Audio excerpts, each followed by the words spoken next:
Salut à tous et bienvenue dans Traitement Croisé. On se retrouve aujourd'hui pour une nouvelle vidéo où on va parler Leica. Grâce à Antique Photo, j'ai eu la chance d'avoir ce M4P et du coup on va tester ce qu'il donne tout de suite. C'est parti!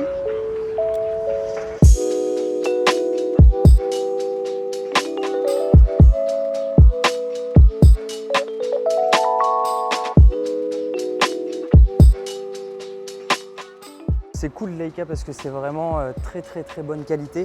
Par contre sur les M4 il n'y a pas encore la cellule, ça arrivé à partir du M5. Du coup on a la bonne application des familles, Pocket Light Meter. Donc encore une fois je remercie Antique Photo de m'avoir prêté ce M4. Vous pouvez les retrouver, ils ont une boutique à côté du Jardin du Luxembourg, rue de Vaugirard, dans le 6e arrondissement de Paris, la capitale. Et ils ont pas mal de vieilles chambres, pas mal de motos qui passent et de T-Max. Ils ont pas mal de vieilles chambres des années 1800, début des années 1900. Ils ont des appareils un peu plus récents du coup, enfin récents entre guillemets, comme le Leica là. Et du coup allez voir, ils ont aussi pas mal de vieilles plaques en verre avec plein de photos de guerre, ce genre de choses. Ils ont des livres sur la photo et vraiment c'est vraiment sympa. Donc je vous le conseille vivement si vous êtes sur Paris. Bon, trêve de bavardage et on va aller faire quelques photos. Et voilà. Bon, vous ne m'avez pas vu charger parce que j'ai chargé en live. Parce que ouais, je me mets à faire des lives. J'ai chargé une Portra 400 dedans. Et voilà, c'est de la couleur pour ceux qui ne savent pas de chez Kodak. Et du coup, ouais, j'ai pas dit, dessus j'ai un Sumilux 35 qui ouvre à 1.4, toujours prêté par Antique Photo.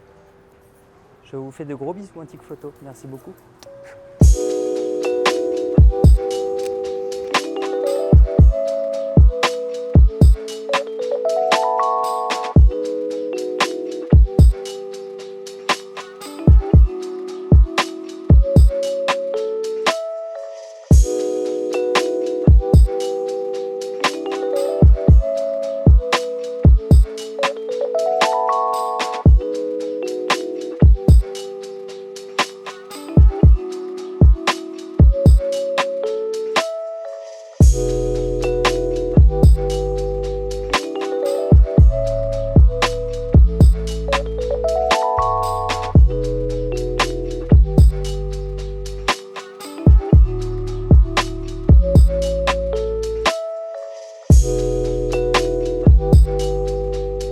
Bon, mes premières impressions avec ce Leica M4, très cool, assez difficile le télémètre dès qu'il y a plusieurs éléments dans la photo.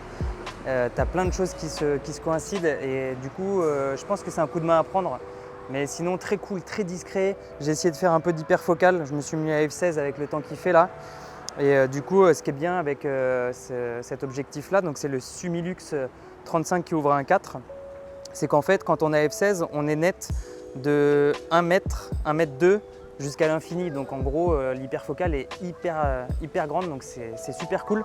Le seul problème que je peux lui donner à cet appareil-là, c'est qu'il n'y a pas la cellule. Comme je disais tout à l'heure, la cellule est arrivée avec le M5 et du coup M6. Donc ce qu'on va faire, c'est qu'on n'est pas venu les mains vides. On va rembobiner cette pellicule et j'ai ramené un M6 aussi. Je me suis dit, tant qu'à faire, quitte à avoir un Leica, autant qu'on en ait deux. Donc du coup, on va tester ce M6. J'ai fait 15 photos et du coup, les 15 dernières seront pour celles avec le M6. Hop. Donc l'astuce, c'est de ne pas rembobiner à fond. Sinon, t'appuies d'amorce, c'était foutu. Voilà. Allez, c'est parti.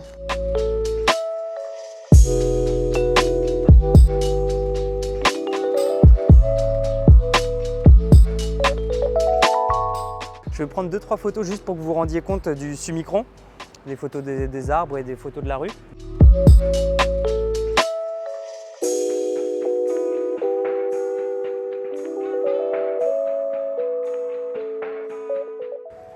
Voilà, comme ça vous aurez un aperçu du Summicron.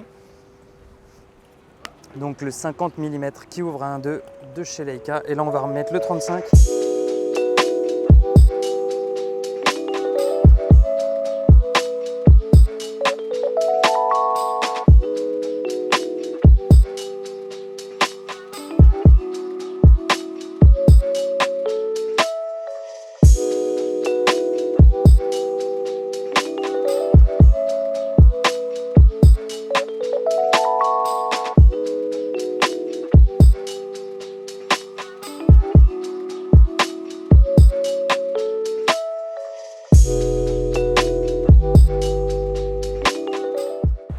ce qu'on va faire, c'est qu'on va terminer par des portraits comme on a l'habitude de faire. Donc là, avec le 35 et après, je remettrai le 50, le Summicron 50 qui ouvre à 2. Pour terminer cette pellicule, là, je suis à 29. On va aller jusqu'à 36 et puis on va faire que des portraits. Voilà. T'es prêt? J'enlève mon maillot? Non, non, non. Ouais, je suis prêt. Je vais juste vérifier la cellule. Moi aussi. Comme c'est du contre-jour, je vérifie la cellule. Ah, c'est pas mal. Merde. T'es prêt? Et toi, t'es prêt? Plutôt.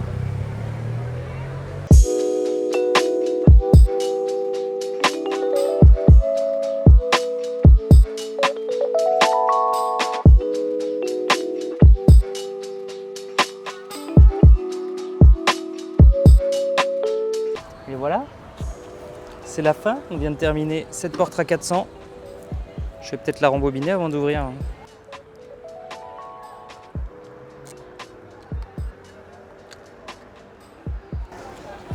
Et on va aller se poser pour faire un petit débrief de ces deux Leica. Wouh! A tout de suite. Bon, dernier débrief. Lequel je préfère entre le M4 et le M6? Ça va être très rapide.